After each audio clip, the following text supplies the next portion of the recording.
ভালোবাসার মানুষটাকে তো আর বলে দেওয়া যায় না, তাই তোমার জায়গায় আমি যাচ্ছি নিজের প্রাণ দিতে। তো হ্যালো গাইস, তোমরা যারা পরি ভালোবাসার প্রথম পার্টটি দেখেছো তাদের জন্য আজকে নিয়ে আসলাম পরি ভালোবাসা পার্ট 2। তো ভিডিওটি শুরু করার আগে তোমাদের কাছে একটা রিকোয়েস্ট থাকবে, আমার চ্যানেলটা সাবস্ক্রাইব করো আর এই ভিডিওটাতে একটা লাইক করে দাও। তো আজকে এই ভিডিওতে আমি বলতে চলেছি পরি ভালোবাসা পার্ট 2তে কে কে থাকবে বা কি কি ঘটতে চলেছে। তাই তোমরা এই 2 মিনিটের ভিডিওটা ফুল ভিডিওটা দেখতে থাকো, না হলে কিছুই কিন্তু বুঝতে পারবে না।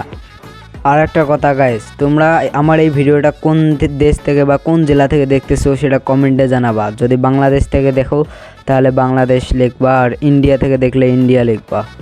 তো প্রথম পার্টে আমরা দেখি টনিকে খুন করার জন্য বা কুরবানি দেওয়ার জন্য একটি পরী আসে, কিন্তু পরীটি টনির প্রেমেই পড়ে যায়, শেষ হয়ে যায়। তো পার্ট 2তে কী কী ঘটবে সেটাই এবার আপনাদেরকে বলবো।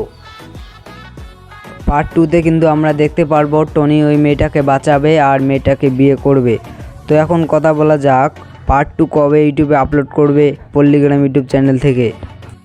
গাইস, একটি নাটক বানাতে কিন্তু পল্লীগ্রাম ইউটিউব চ্যানেলে অনেক কষ্ট হয়, তাদের অনেক দিন ধরে পরিশ্রম করে ভিডিও বানাতে হয় এবং অ্যাক্টরদেরকে বারবার অভিনয় করতে হয়, এবং তারা স্ক্রিপ্ট রাইটারের থেকে যে স্ক্রিপ্টটা করে নেয় সেগুলো কিন্তু মুখস্থ করতেও কয়েকদিন পর্যন্ত চলে যায়।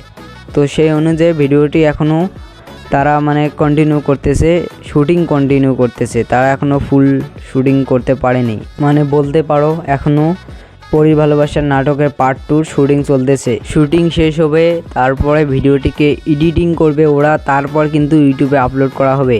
এখন তোমরা যারা পরির ভালোবাসা পার্ট 2 নাটকটি দেখতে চাও তারা আমার এই ভিডিওতে কমেন্ট করে জানাও, আর এই নাটকটি সবার আগে দেখতে হলে আমার এই চ্যানেলটিকে সাবস্ক্রাইব করে কমেন্টে জানাও। আমরাও পল্লীগ্রাম ইউটিউব চ্যানেলকে বলবো তারা যেন এই নাটকটি তাড়াতাড়ি ইউটিউবে আপলোড করে।